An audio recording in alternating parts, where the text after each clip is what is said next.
قرآن کی سورہ الروم میں ایک آیت ان الفاظ میں آئی ہے، یعنی وہ دنیا کی زندگی کے صرف ظاہر کو جانتے ہیں اور آخرت سے بے خبر ہیں۔ یہ واقعہ کیسے پیش آتا ہے کہ انسان آخرت سے غافل ہو جاتا ہے؟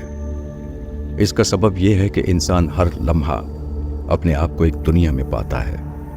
اس کا ہر تجربہ بتاتا ہے کہ وہ آخرت کے سوا ایک اور دنیا کے اندر ہے۔ اس کے تمام تعلقات اسی معلوم دنیا کے ساتھ ہوتے ہیں، صبح سے شام تک اور شام سے صبح تک اس کی پوری زندگی اسی دنیا کے اندر گزرتی ہے۔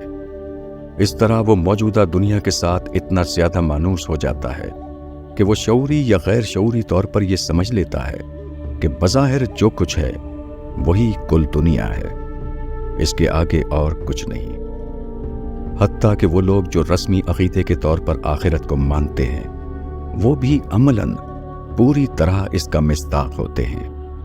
ایسی حالت میں آخرت پر زندہ یقین صرف اس شخص کو حاصل ہو سکتا ہے جو اپنے اندر تجریدی فکر یعنی ڈیٹیچ تھنکنگ پیدا کرے، یعنی دنیا میں رہتے ہوئے دنیا سے الگ ہو کر سوچنا، جسمانی اعتبار سے بظاہر اس دنیا میں ہونا لیکن سوچ کے اعتبار سے آخرت میں پہنچ جانا۔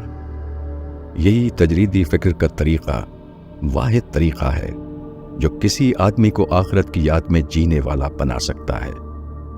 یہی آخرت رخی سوچ وہ چیز ہے جس سے آدمی کے اندر حقیقی معنوں میں ربانی شخصیت کی تعمیر ہوتی ہے۔